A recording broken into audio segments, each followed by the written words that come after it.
नमस्कार, स्वागत है आप सभी का डीडी न्यूज के इस खास बुलेटिन एक्सप्रेस 100 में, जहां हम लेकर आते हैं राजनीति, मनोरंजन, खेल, विज्ञान, देश, दुनिया और व्यापार जगत की सभी खबरों को एक्सप्रेस अंदाज में। मैं हूं अश्विनी मिश्र। देखिए खबरें तेज रफ्तार से। अर्थव्यवस्था के मोर्चे से देश के लिए बड़ी खबर। मौजूदा वित्त वर्ष की तीसरी तिमाही अक्टूबर से दिसंबर के बीच देश की अर्थव्यवस्था 8.4% की रफ्तार से दौड़ी। भारतीय अर्थव्यवस्था ने यह कारनामा तब करके दिखाया है जब दुनिया की बड़ी बड़ी अर्थव्यवस्थाएं मंदी से जूझ रही हैं। तीसरी तिमाही के जीडीपी के आंकड़ों ने एक बार फिर साबित कर दिया है कि भारत दुनिया की सबसे तेज गति से बढ़ती हुई अर्थव्यवस्था है। प्रधानमंत्री नरेंद्र मोदी ने भी भारतीय अर्थव्यवस्था की बढ़ती हुई रफ्तार पर खुशी जाहिर की। प्रधानमंत्री नरेंद्र मोदी ने सोशल मीडिया प्लेटफॉर्म एक्स पर लिखा कि 2023-2024 की तीसरी तिमाही में 8.4% की मजबूत जीडीपी वृद्धि भारतीय अर्थव्यवस्था की ताकत और इसकी क्षमता को दर्शाती है। हमारे प्रयास तेज आर्थिक विकास लाने के लिए जारी रहेंगे, जिससे 140 करोड़ भारतीयों के बेहतर जीवन जीने और एक विकसित भारत बनाने में मदद मिलेगी।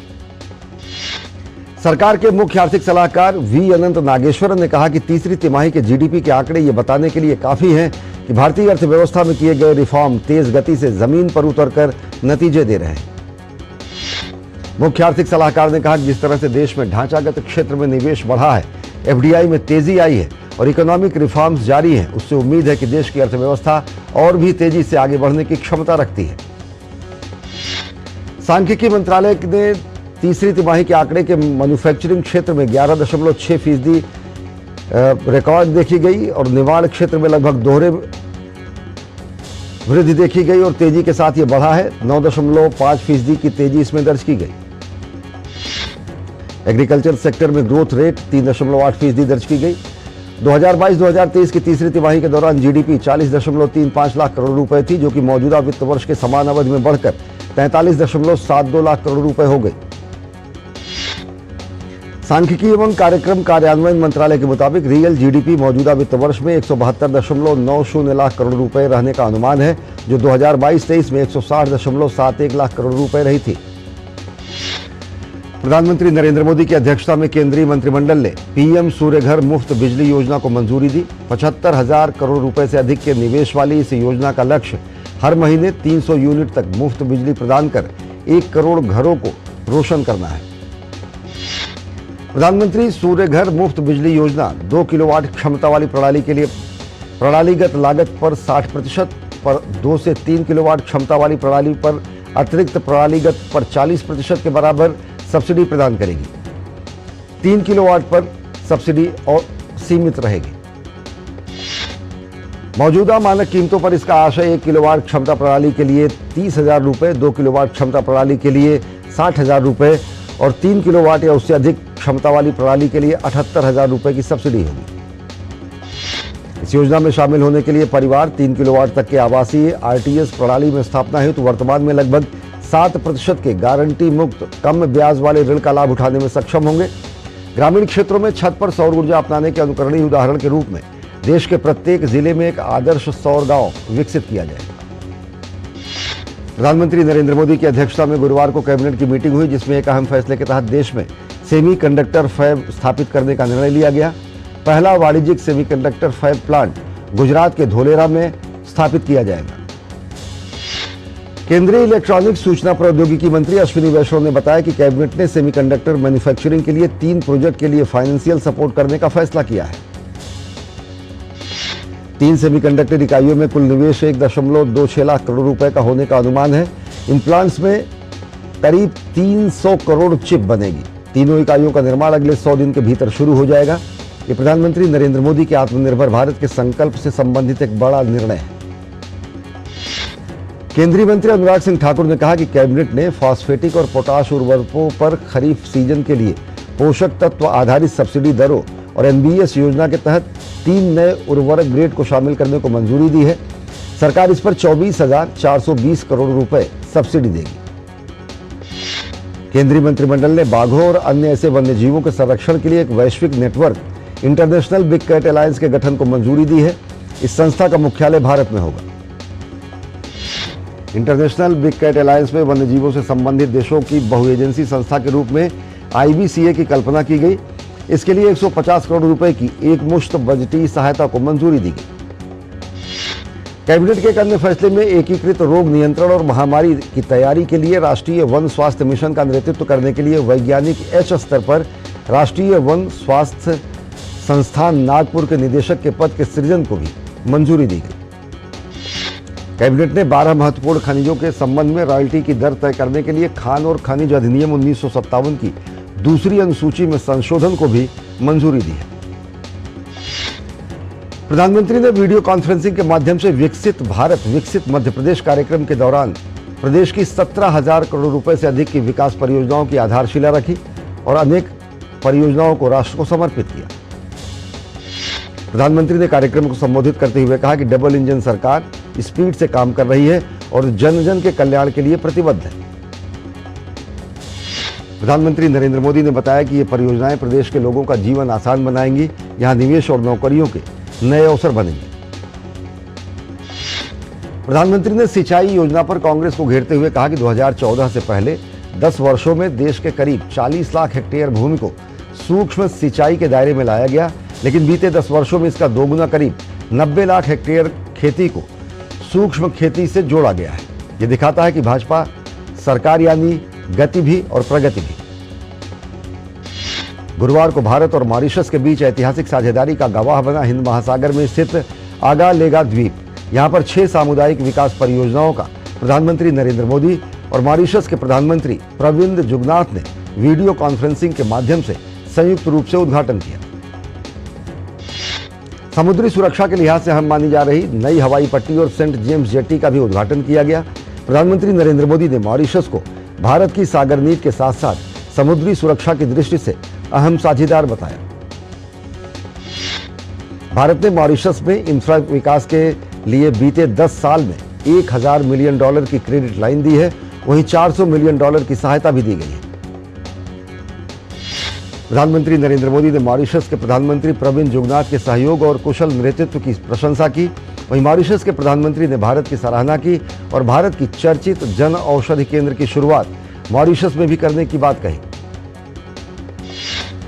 प्रधानमंत्री नरेंद्र मोदी ने इस मौके पर कहा कि विकास साझेदारी हमारे राजनीतिक संबंधों का एक महत्वपूर्ण स्तंभ रही है और हमारी विकास साझेदारी मॉरिशस की प्राथमिकताओं पर आधारित है।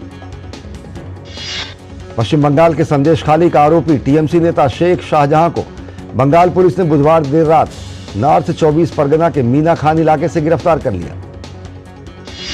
संदेशखाली में महिलाओं के यौन उत्पीड़न और जमीन हड़पने के आरोपी टीएमसी नेता शेख शाहजहां को बशीरहाट कोर्ट ने 10 दिन की पुलिस रिमांड पर भेज दिया है।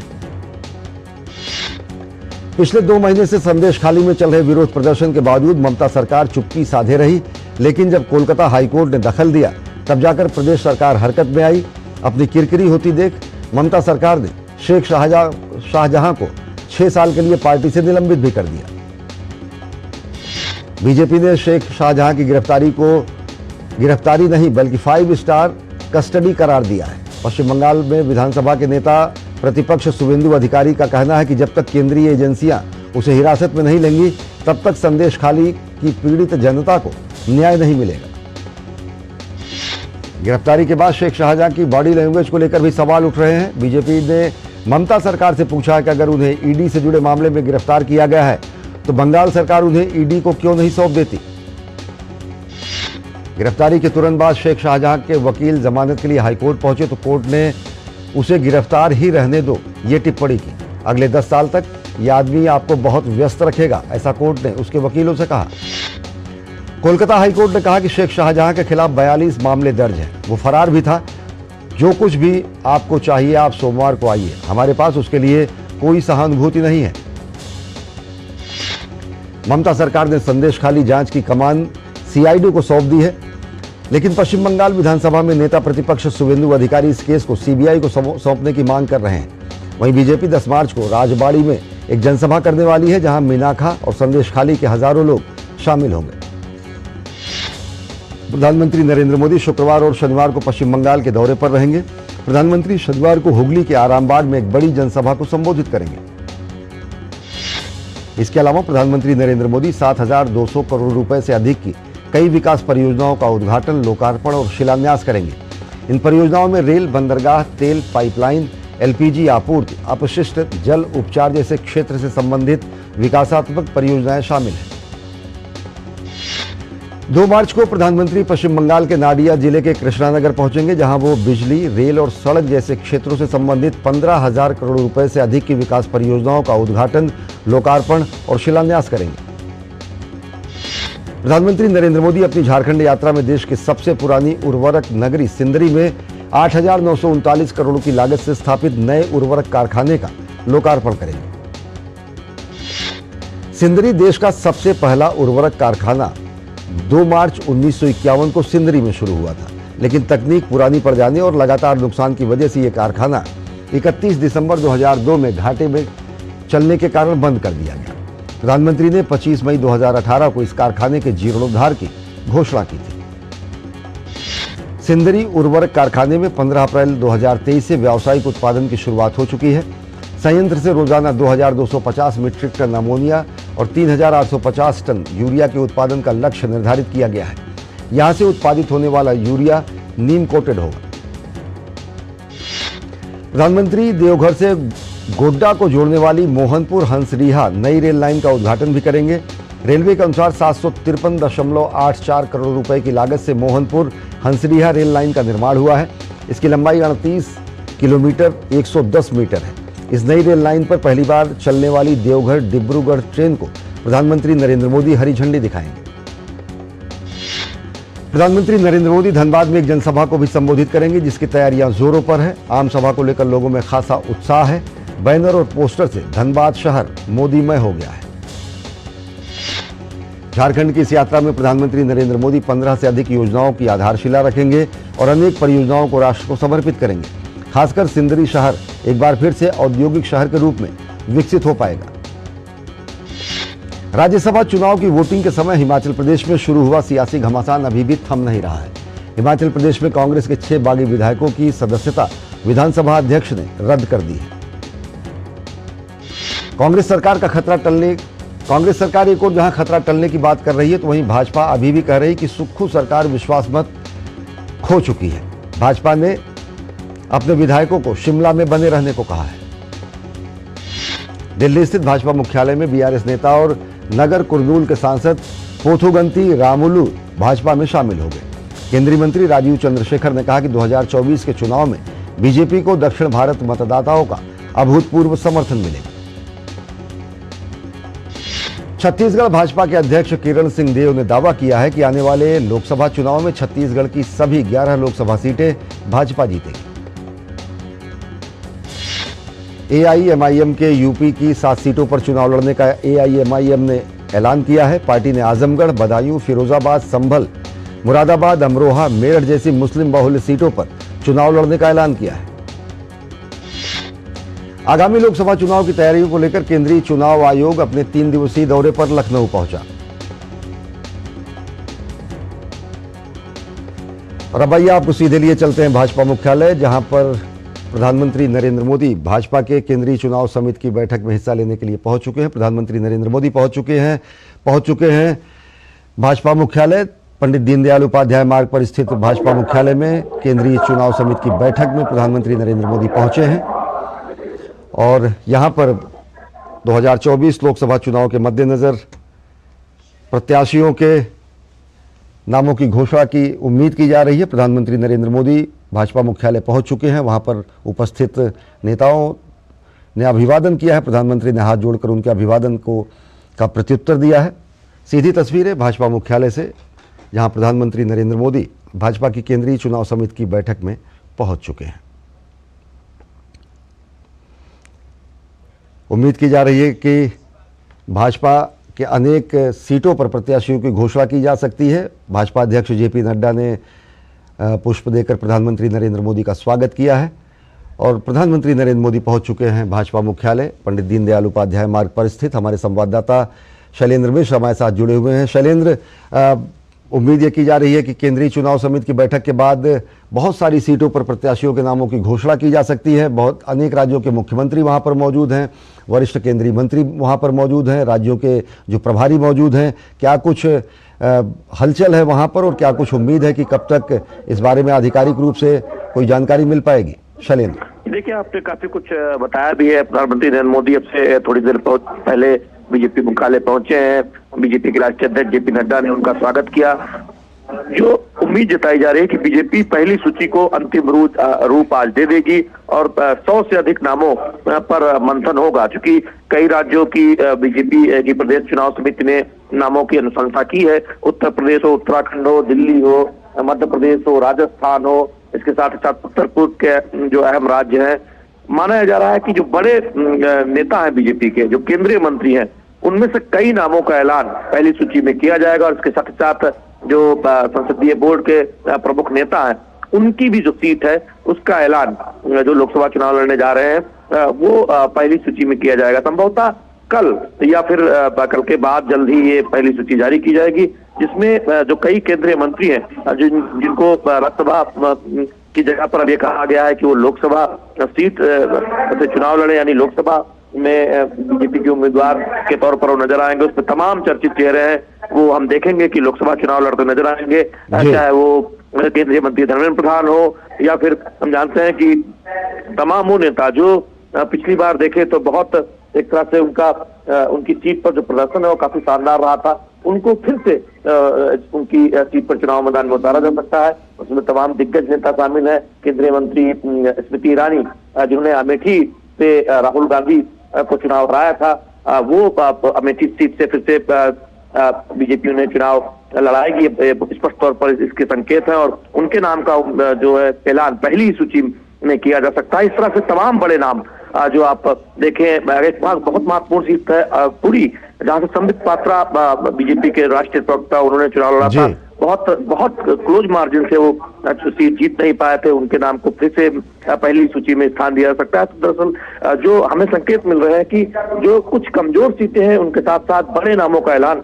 पहले सूची में किया जाएगा और कम से कम आज 100 से ज्यादा सीटों पर उम्मीदवारों के नाम पर मंथन होगा। और इसके लिए हमने देखा है कि दिन भर पिछले कुछ दिनों में बैठकों का दौर भी चला है अलग अलग राज्यों के कोर ग्रुप के साथ। जी शैलेंद्र, अगर देखें तो उत्तर प्रदेश के मुख्यमंत्री योगी आदित्यनाथ और अलग अलग कई राज्यों के मुख्यमंत्री, कई राज्यों के प्रभारी, संगठन से संबंधित जुड़े हुए लोग वहां पर मौजूद है। किन किन प्रमुख मुख्यमंत्रियों की वहां पर उपस्थिति है? एक आकलन मोटे तौर पर किया जा सकेगा कि कम से कम इन राज्यों के बहुत सारे सीटों पर आज ऐलान हो सकता है? कौन से बड़े राज्य के चेहरे, कौन से बड़े लोग जो वहां पर मौजूद हैं भाजपा संगठन एवं नेतृत्व से? ये देखिए, जब भी किसी राज्य से जुड़ी सीटों का ऐलान होता है तब उस राज्य के जो कोर ग्रुप के नेता है वो बैठक में मौजूद रहते हैं। हमने देखा है कि उत्तर प्रदेश के मुख्यमंत्री योगी आदित्यनाथ, दोनों उप मुख्यमंत्री मौजूद हैं। इसके साथ ही साथ हम देख रहे हैं कि राजस्थान से जो प्रमुख नेता हैं वो मौजूद हैं, मध्य प्रदेश बीजेपी से जो कोर ग्रुप के प्रमुख नेता हैं वो मौजूद हैं, दिल्ली से कोर ग्रुप के जो प्रमुख नेता हैं वो मौजूद हैं। इसके साथ ही साथ आप देखें कि इन राज्यों के जो प्रभारी हैं, जैसे आप जानते हैं कि उत्तर प्रदेश के प्रभारी वो मौजूद हैं। तो इस तरह से ये संकेत है कि उत्तर प्रदेश, उत्तराखंड, दिल्ली, राजस्थान के साथ साथ उत्तर पूर्व के कुछ राज्यों से, उड़ीसा से भी आप देखें कुछ प्रमुख नामों का ऐलान किया जा सकता है। तो कहा जा रहा है कि कम से कम 150 सीटों पर एक प्राथमिक तौर पर चर्चा पूरी हो चुकी है और आज ये कोशिश होगी कि 100 के करीब नामों को अंतिम रूप दे दिया जाए, चूंकि एक व्यापक मंथन हो चुका है। और एक जानकारी और देना चाहूंगा आप सुनी कि बीजेपी ने, हमने पिछले जो 5 राज्यों के विधानसभा चुनाव हुए थे उसमें ये एक परंपरा शुरू हुई थी कि चुनावों के औपचारिक ऐलान से पहले, तारीख के औपचारिक ऐलान से पहले ही उम्मीदवारों के, बड़े संख्या में उम्मीदवारों के नाम का ऐलान किया था। और संकेत मिल रहे हैं कि 10 मार्च तक बीजेपी का तकरीबन 300 उम्मीदवारों के नामों का ऐलान कर देगी। तो आप समझ सकते हैं कि कितना एक मंथन हो चुका है प्राथमिक स्तर पर, जो जिला से सूची आती है और फिर प्रदेश कोर कमेटी जो होती है वो नामों की अनुशंसा करती है, उसके बाद केंद्रीय चुनाव समिति उस पर मोहर लगाती है। तो बीजेपी पूरी तैयारी कर चुकी है और कोशिश यही है कि इसी हफ्ते पहली सूची का ऐलान कर दिया जाए, जिस पर आज अंतिम मुहर लगाई जानी है प्रधानमंत्री नरेंद्र मोदी की मौजूदगी में। जी शैलेंद्र, एक चीज और, जैसा कि आप कह रहे हैं कि भाजपा ने कहीं न कहीं प्रत्याशियों के अपने चयन में, प्रत्याशियों की घोषणा में इसकी शुरुआत करके एक रणनीतिक बढ़त भी कह सकते हैं शुरुआती तरीके से चुनाव की औपचारिक और आधिकारिक घोषणा के पूर्व भी कहीं ना कहीं अन्य दलों पर बनाई है। ये भी कहा जा रहा है कि ऐसी जो सीटें जहां पर बीजेपी ने पिछली बार उसे शिकस्त मिली थी, जीतने में सक्षम नहीं हो पाए थे, या जहां पे जो कमियां रह गई थी उनका भी आकलन करके विशेष तौर से वहां पर नए और योग्य प्रत्याशियों का विशेष मंथन किया गया है, उन सीटों पर ज़्यादा फोकस रहा और उन सीटों को भी घोषित किए जाने का एक प्रयास पहले किया जा रहा है कि लंबा समय भी उनको चुनाव तैयारियों के साथ साथ वहाँ पर दावेदारी का मिल सके। तो उन सीटों पर भी क्या फोकस है जहाँ पर पिछली बार कहीं ना कहीं जीत विजयश्री नहीं हासिल हुई थी? संगठन के लिहाज से इन सीटों को चिन्हित किया गया है जिन पर 2019 में चुनावी जीत हासिल नहीं हुई थी। इसके साथ ही साथ 2014 और 19 जिसमें दोनों लोकसभा चुनाव में जिन पर बीजेपी को जीत हासिल नहीं हुई थी, उन सीटों को भी उस कैटेगरी में रखा गया है। दो अलग अलग वर्ग बनाए गए हैं और ये कहा जा रहा है कि जो पहली सूची आएगी उसमें तमाम जो बड़े नाम हैं, जो बीजेपी के जो केंद्रीय नेता हैं, बीजेपी के जो केंद्रीय मंत्री हैं, उनके चुनाव क्षेत्रों के साथ साथ ये वही सीटें हैं जहां बीजेपी 2019 में चुनावी सफलता हासिल नहीं कर पाई थी या फिर 14 में जीत हासिल नहीं कर पाई थी। तो सबसे पहले उन सीटों पर उम्मीदवारों का नाम का ऐलान किया जाएगा दिग्गज नेताओं के नाम के साथ। तो ये बहुत रणनीति स्पष्ट है कि जिससे ज्यादा समय पार्टी को मिल सके। और हमने देखा है कि ऐसी सीटों पर पार्टी के केंद्रीय नेताओं के दौरे भी खूब लगाए गए हैं। वहां पर लोकसभा विस्तारकों की जो नियुक्ति हुई उसके बाद लगातार वो बूथ स्तर पर कार्यक्रम भी कर रहे हैं। सुनिश्चित ये किया जा रहा है कि बीजेपी उन सीटों पर कोई कसर न छोड़े। जैसे आप उत्तर प्रदेश में देखें तो अगर आप 2019 के लोकसभा चुनाव की बात करें तो श्रावस्ती ऐसी सीट है जहां से बीजेपी को सफलता नहीं हासिल हुई थी। हालांकि 14 में बीजेपी वहां से जीती थी। उन सीट पर बहुत जोर है। इस तरह से उत्तर प्रदेश में जो कुछ अन्य सीटें हैं जहां हमने देखा है कि बीजेपी 2019 में जीत हासिल नहीं कर पाई थी, उन सीटों पर बहुत जोर है। या फिर जहां बहुत तगड़े मुकाबले की जो सीटें मानी जाती है, तो ऐसे में उस एक चुनावी व्यू रचना के साथ बीजेपी उस पर आगे बढ़ रही है। केवल उत्तर प्रदेश की बात नहीं, आप उड़ीसा में देखें तो पूरी सीट पर बहुत नजदीकी मुकाबले में संबित पात्रा चुनाव हारे थे। उस सीट पर लगातार जोर दिया जा रहा है। संबित पात्रा लगातार वहां पर बने हुए हैं, यानी उनको स्पष्ट संकेत है कि पार्टी उन्हें चुनाव मैदान में उतारने जा रही है। इस तरह से आप देखें संबलपुर जहां से धर्मेंद्र प्रधान की संभावना है कि वो चुनाव लड़ेंगे, तो इस तरह से तमाम उम्मीदवारों को पहले ही संकेत भी दिया जा चुका है। शैलेंद्र, एक चीज और देखें, अगर देखें तो उत्तर प्रदेश, मध्य प्रदेश, राजस्थान, यहाँ के तो मुख्यमंत्री, प्रभारी और अध्यक्षों के साफ तरीके से वहाँ पर उपस्थिति दिख रही है। पूर्वोत्तर राज्यों की अगर बात करें तो असम और त्रिपुरा के भी वहाँ पर प्रतिनिधि पहुँचे हैं, साथ ही साथ झारखंड और गोवा के भी नेता और पदाधिकारी वहाँ पर हैं। तो ये भी माना जाए कि पूर्वोत्तर में इन दो राज्यों और साथ साथ अगर देखें तो दक्षिणी हिस्से में और पश्चिमी हिस्से में गुजरात और गोवा, इन सीटों पर भी मंथन हुआ और इनसे संबंधित सीटों का भी ऐलान हो सकता है। देखिए, जिन राज्यों में बीजेपी को कुछ सहयोगियों को सीटें देनी है वहां पर जरूर हम ये कह सकते हैं कि पहले जो सूची आएगी उसमें उन राज्यों की उन सीटों पर उम्मीदवारों के नाम का ऐलान नहीं होगा। लेकिन जहां पर स्थिति बिल्कुल स्पष्ट है या जहां पर बीजेपी ये जानती है कि बीजेपी का उम्मीदवार चुनाव लड़ने जा रहा है, तो ऐसे सभी राज्यों को स्थान आप देख सकते हैं कि पहली सूची में दिया जा सकता है। अब उत्तर पूर्व से भी और दक्षिण से भी हमने देखा है कि आज ही तेलंगाना से बीआरएस के मौजूदा सांसद प्री रामलू बीजेपी में शामिल हुए हैं। इस तरह से हम देख रहे हैं कि दक्षिण भारत में भी बीजेपी बहुत जोर दे रही है।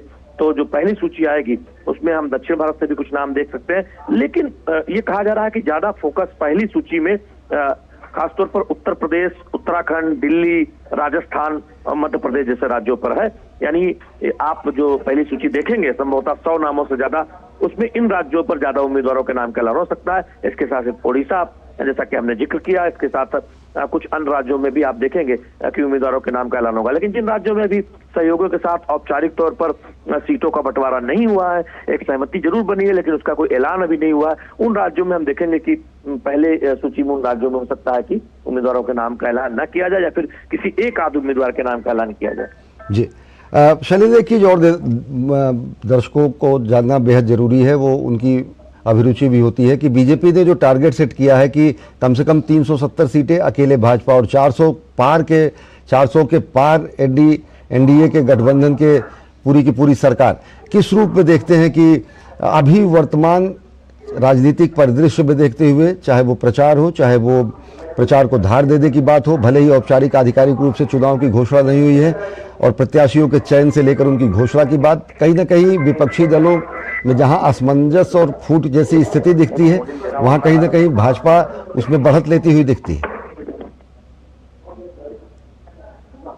शैलेंद्र जी, निश्चित तौर पर देखिए अश्विनी, बीजेपी के उत्साह या आत्मविश्वास के कई कारण हैं। इसमें से सबसे प्रमुख कारण ये है कि बीजेपी ने अपने कॉडर को ये भरोसा दिलाया है कि देखिए कि उनके जो मूल मुद्दे हैं उनको पार्टी सत्ता में आने के बाद उनको पूरा कर रही है। प्रधानमंत्री नरेंद्र मोदी के रूप में एक ऐसी लीडरशिप है जो दुनिया में सबसे लोकप्रिय है और सिर्फ ऐसी योजनाओं पर काम हो रहा है जिसमें कल्याणकारी योजनाओं के जरिए करोड़ों लोगों का जीवन बदला गया है। लेकिन आप जमीनी स्तर पर पार्टी के संगठन के काम पर भी देखें तो हर राज्य पे एक वर्क हुआ है। उत्तर प्रदेश जैसे राज्य में जहां पर बीजेपी बहुत मजबूत स्थिति में थी, वहां पर भी ये सुनिश्चित करने के लिए कि पार्टी का प्रदर्शन 2019 से बेहतर हो, 2014 के फिगर से भी आगे हो, इसलिए जयंत चौधरी को एनडीए के साथ एक तरह से देखे उनका मतलब औपचारिक ऐलान ही होना है। सब जानते हैं एनडीए के साथ आ गए। सुभाष सत्ता ओम प्रकाश राजभर वो फिर से एनडीए के साथ आ गए। तो किसी राज्य में कोई कोर कसर नहीं छोड़ी जा रही है चुनावी तौर पर पार्टी को मजबूत करने के लिए। भले ही उस राज्य में पार्टी की जड़ें पहले से मजबूत रही हो, वहां नए सहयोगियों को जोड़ा जा रहा है। यही वजह है कि हम देख रहे हैं कि बिहार में फिर से बीजेपी का एक मजबूत गठबंधन जमीनी स्तर पर दिखाई दे रहा है। आप महाराष्ट्र में देखिए कि एनसीपी और शिवसेना शिंदे समूह की और बीजेपी को मिलकर एक ऐसा लगता है कि जो पिछला प्रदर्शन है वो उससे भी बेहतर प्रदर्शन बीजेपी कर सकती है, यह दावा किया जा रहा है। उत्तर प्रदेश में बीजेपी का दावा है कि 2019 के मुकाबले और बढ़िया प्रदर्शन करेगी। उसी राज्य में तो कोई कोर कसर नहीं छोड़ा जा रहा है। ये दिखाता है कि बीजेपी जिस 370 सीटों की बात करती है, पार्टी पूरी कोशिश से उस चुनावी रणनीति के जरिए उस लक्ष्य को हासिल करना चाहेगी, क्योंकि पार्टी को पता है कि प्रधानमंत्री नरेंद्र मोदी के रूप में दुनिया का सबसे लोकप्रिय नेतृत्व लीडरशिप पार्टी के पास है, जिनकी अगुवाई में 10 वर्षों में आप जानते हैं कि कितनी गरीबी कम हुई है। उसके जो अंतर्राष्ट्रीय स्तर पर जो आंकड़े आए हैं भारत को लेकर वो कितने शानदार है। आज ही आपने देखा कि आर्थिक विकास दर के जो आंकड़े आए हैं, तो ये सब भरोसा जताता है कि लोगों के लिए काम हुआ है और लोगों का भरोसा प्रधानमंत्री नरेंद्र मोदी और भाजपा के प्रति। बहुत बहुत धन्यवाद शैलेंद्र मिश्र हमसे जुड़ने के लिए और विस्तार से जानकारी देने के लिए। तो भाजपा मुख्यालय में दीनदयाल उपाध्याय स्थित रोड स्थित पंडित दीनदयाल उपाध्याय मार्ग स्थित भाजपा मुख्यालय में भाजपा के केंद्रीय चुनाव समिति की बैठक जारी है, जहां पर प्रधानमंत्री नरेंद्र मोदी पहुंच चुके हैं। भाजपा के 100 से लेकर 150 सीटों पर प्रत्याशियों के बारे में मंथन चल रहा है और उम्मीद की जा रही है कि उनके नामों की घोषणा भी की जा सकती है। ये वो प्रत्याशी हैं जो कि बड़े चेहरे हैं, पार्टी के बड़े चेहरे हैं और साथ ही साथ ये उन सीटों पर भी प्रत्याशियों की घोषणा हो सकती है जहां पर 2014-2019 में भाजपा को विजय नहीं हासिल हुई थी। तो प्रधानमंत्री नरेंद्र मोदी पहुंचे और अंतिम मोहर लगेगी भाजपा प्रत्याशियों की पहली सूची पर। तो बुलेटिन में फिलहाल इतना ही। देश और दुनिया की ताज़ा तरीन खबरों के लिए देखते रहिए DD न्यूज़। नमस्कार।